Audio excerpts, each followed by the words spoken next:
కేంద్రం వచ్చి ప్రకటన చేసింది. ఈ దేశంలో సుదీర్ఘమైన సముద్ర తీర ప్రాంతంలో ఉన్న రాష్ట్రాలు మన గుజరాత్, ఒరిస్సా, ఈ ఆంధ్రప్రదేశ్, ఈ రాష్ట్రాలు తీసుకుంటే, తమిళనాడు తీసుకుంటే అందులో ఆంధ్రప్రదేశ్ కూడా ఒకటి. ఆ రోజు ముందు చూపుతో పోర్ట్లు, హార్బర్లు మేము స్టార్ట్ చేస్తాం. రామాయణం పోర్ట్ అయితే సరాసరి అయిపోవస్తుంది. మూలపేట అయితే పనులు ప్రారంభమయ్యాయి, అప్పుడే ప్రారంభమైపోయాయి. అలాగే కృష్ణపట్నం, అలాగే మచిలీపట్నం కూడా ఏజెన్సీ అయిపోయి అవుతున్నాయి, హార్బర్లు కూడా అవుతున్నాయి. మరి ఈ బడ్జెట్లో ఈ 10,000 కోట్లలో వాటిని అన్నింటికి మరి ఎక్కడి నుంచి మీరు ట్యాప్ చేశారు? కనీసం వాటికైనా కేటాయింపులు చెప్పినా మొత్తం ఇచ్చారు తప్ప, ఇగో వీటికి మేము ఆర్థికంగా ఆదుకోవడానికి ఇవి ఇస్తున్నామని చెప్పి అడగవలసిన బాధ్యత మీకు లేదా? మేము ప్రైవేట్ రంగం కాదు కదా, పబ్లిక్లో జరుగుతున్నవే కదా, ప్రభుత్వం కడుతున్నవే కదా. ఇప్పుడు తెచ్చుకోవాలి మనం. కనీసం అవన్నీ సరే ప్రయత్నం చేయండి. ఎక్కువ శాతాన్ని అందులో తెచ్చుకునే ఏర్పాటుకి మీ ప్రభుత్వం పాటుపడండి. మీ పైనందు కూడా మీతో కలిసి ఉన్న ఎన్డీఏ ప్రభుత్వం కాబట్టి ప్రయారిటీల్లో, మీకున్న రాజకీయ ప్రయారిటీల్లో ప్రాధాన్యతలో ఇది కూడా పెట్టుకోండి. రాష్ట్రానికి కొంత మేలైన జరుగుతుంది. ఎప్పుడు రాజకీయ ప్రయోజనాలు ముఖ్యం కాదు.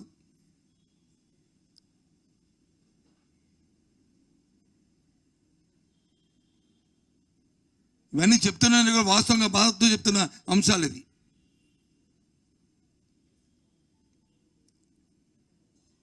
ఎందుకంటే నేను రాత్రి చూశాను వాట్సాప్లో మా చంద్రబాబు నాయుడు గారు ఓ 2 మాటల స్పీచ్. ఏదో ఆయన వచ్చి ఎక్కడికో వెళ్తూ నేను ఫంక్షన్ పంచే కార్యక్రమం అనుకుంటాను, బహుశా ఫంక్షన్ పంచే కార్యక్రమంలో వెళ్తాం. ఆయన ఏం చెప్పారు అన్న, ఎన్నికల ముందు నాకు సంపద సృష్టించడం తెలుసు, నేను అనుభవం ఉన్న నాయకుడిని కాబట్టి ఇగో ఈ 6 సూపర్ సిక్స్ ఇస్తున్నాను. డే 1 నుంచే జగన్మోహన్ రెడ్డి గారి కంటే ఎక్కువగా నేను వచ్చి వైసీపీ ప్రభుత్వం కంటే మిన్నగా నేను చేస్తానని చెప్పారా లేదా అనేది ఒకసారి ఆలోచించమంటున్నాను. నిన్ను అడిగితే ఏమంటున్నారు, డబ్బు సంపాదించండి, ఒకవేళ నీకు ఏదైనా చిట్కా తెస్తే వచ్చిన చెవులో చెప్పని ఎవరో కార్యకర్త, ఎవరో అక్కడ ఉన్న సామాన్య ప్రజలు అంటే అతను వచ్చి చెవులో చెప్పంటాడు. ఆయన ధర్మం ఇది ఏమనుకోవాలి? మరి 1,19,000 కోట్ల రూపాయలు అప్పు తెచ్చి మళ్ళీ వాళ్ళ 6,000 కోట్లు మళ్ళీ ఇవాళ అప్పు తీసుకునే నేపథ్యంలో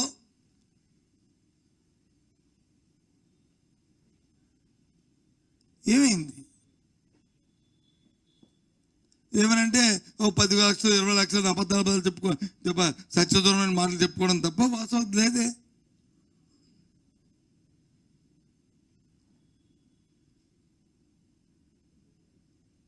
ఆలోచన చేయాలి. బై అండ్ లార్జ్గా ఇవాళ మనకి జీవనాధారమైన పోలవరాన్ని ఎత్తు తగ్గించడం అనేది బడ్జెట్లో ప్రసంగంలో మరి నోటీస్ చేయడం అనేది చాలా అభ్యంతరకరం. మొన్న ముఖ్యమంత్రి గారు వచ్చారు. నాకైతే పని, నేనైతే వెళ్ళే పత్రిక మీ సోదరులు వెళ్ళి ఉంటారు. నో నథింగ్, ఇది ప్రైవేటిజం జరిగేది సమస్య లేదు. ఇది మా ఎన్డీఏ మాట, ఇది మా ప్రధానమంత్రి గారి మాట, మా ప్రభుత్వం మాట అని ముఖ్యమంత్రి చెప్పాడు. చెప్పండి నోడుతోంది. దానికి కావాల్సిన కార్యక్రమాన్ని మేము చేస్తామని చెప్పారు. చెప్పండి. నిన్న బడ్జెట్లో ఆ మాటని పెట్టచ్చు కదా. ఇలాంటి అపోహలు ఉన్నాయి. ఆంధ్ర రాష్ట్ర ప్రజలకి అపోహలను తొలగించడానికి దానికి సమస్య లేదు, దానికి కావాల్సిన అన్ని సదుపాయాలు చేస్తున్నాము, అందులో భాగంగా ఇది ఇస్తున్నామని అనే మాటను చెప్పారా? చెప్పండి, చెప్పచ్చు కదా. ఏంటి మెప్పెట్టు? ఇది రాజకీయమైన ప్రెస్ మీట్ కాదు. ఇది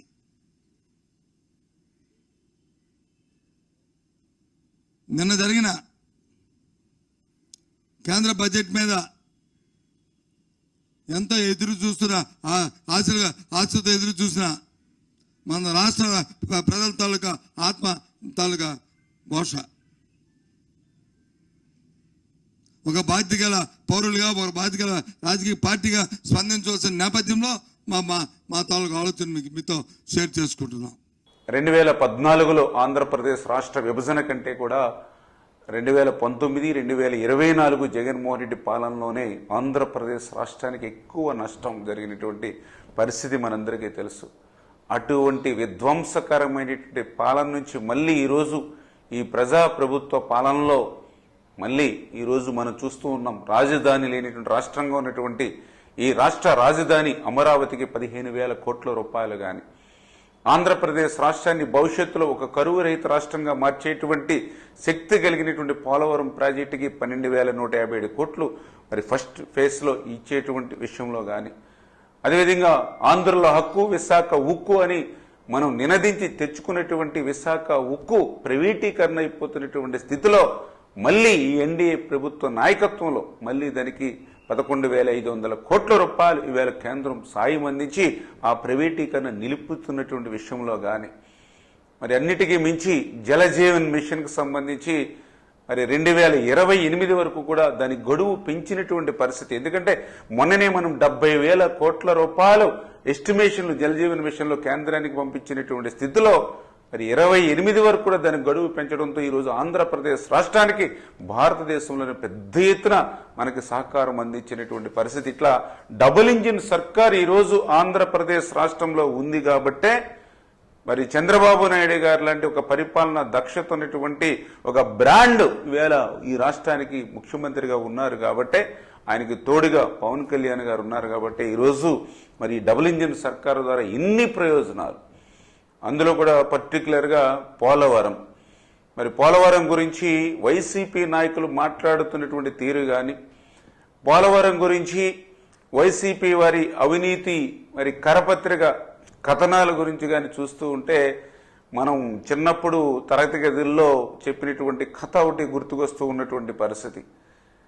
ఏదైతే ఒక పేద బ్రాహ్మణుడు మేకపిల్లని తీసుకెళ్తూ ఉంటే మరి నలుగురు 4 చోట్ల ఏంటి పంతులు గారు మీరు కుక్క పిల్లని తీసుకెళ్తూ ఉన్నారని మొదటిసారి చెప్పి, మళ్ళీ కొంత దూరం పోయిన తర్వాత రెండో వ్యక్తి చెప్పి, మళ్ళీ కొంత దూరం పోయిన తర్వాత మూడో వ్యక్తి చెప్పి, మళ్ళీ కొంత దూరం పోయిన తర్వాత 4వ వ్యక్తి చెప్పడంతో నిజంగానే కుక్క పిల్లని తీసుకెళ్తున్నానేమో అని చెప్పి పాపం ఆ యొక్క పేద బ్రాహ్మణుడు ఆ మేకపిల్లని వదిలేసినట్లుగా మరి అంటే అటువంటి అబద్ధాన్ని కూడా 100 సార్లు చెప్తే అది నిజమైపోతుంది అనేటువంటి నమ్మకం ఉన్నటువంటి వ్యక్తి జగన్మోహన్ రెడ్డి.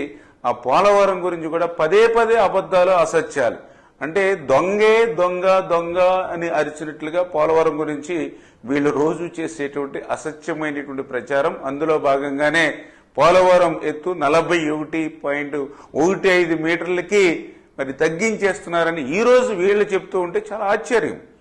ఎందుకంటే చరిత్ర చెప్తూ ఉంది, మనకున్నటువంటి డాక్యుమెంట్స్ ఎవిడెన్స్లు చెప్తూ ఉన్నాయి.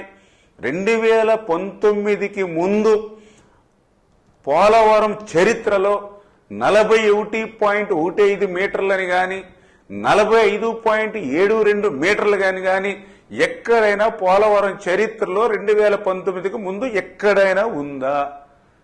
అదేవిధంగా ఫేజ్ 1 అని కానీ ఫేజ్ 2 అని కానీ పోలవరం చరిత్రలో 2019కి ముందు ఎక్కడైనా ఏ డాక్యుమెంటేషన్లైనా, ఏ లేఖలైనా, ఏ ప్రతిపాదనలైనా ఎక్కడైనా ఉందా? అంటే 2019కి ముందు ఫేజ్ 1 అని లేదు, ఫేజ్ 2 అని లేదు, 41 లేదు, 45 లేదు, ఓన్లీ పోలవరం. దాని నిమిత్తమే ఆ రోజు 2019 తెలుగుదేశం ప్రభుత్వ హయాంలో ఆ రోజు చాలా క్లియర్గా 55,000 కోట్ల రూపాయలకి ఆ రోజు మనం పోలవరం ప్రాజెక్టుకి చంద్రబాబు నాయుడు గారి సారథ్యంలో ఆ రోజు ఆమోదించుకున్నటువంటి పరిస్థితి. తర్వాత ఈ జగన్మోహన్ రెడ్డి వచ్చిన తర్వాత మరి నువ్వు ఆ ఫేజ్ 1 ఫేజ్ 2 నువ్వు పెట్టి ఆ యొక్క 41, 45 అని డిఫరెన్సెస్ మీరు తీసుకొచ్చి ఈ రోజు మళ్ళీ పోలవరం గురించి మొసలి కన్నీరు కారుస్తూ ఉంటే నిజంగా ఇటువంటి వారి పట్ల ఎంత జాగ్రత్తగా ఉండాలో ఈవేళ ప్రజలందరూ కూడా అర్థం చేసుకోవాల్సినటువంటి పరిస్థితి. ఆ రోజు 6 కాలం శ్రమించి 18 నెలలు శ్రమించి ఆ రోజు డయాఫ్రమ్ వాల్ నిర్మాణం పూర్తి చేస్తే ఆ రోజు చంద్రబాబు నాయుడు గారు నువ్వు వచ్చిన తర్వాత చేసినటువంటి నిర్వాహకం ఏంటి?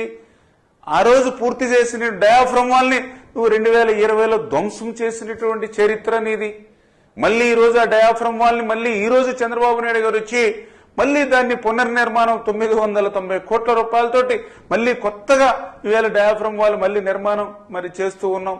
అంటే నువ్వు విధ్వంసం చేస్తే మళ్ళీ మేము పునర్నిర్మాణం చేస్తున్నటువంటి పరిస్థితి. ఆ రోజు నువ్వు 2019లో పాదయాత్రలో ఆ పునరావాస సంబంధించినటువంటి వాళ్ళకందరికీ ఏం చెప్పావు?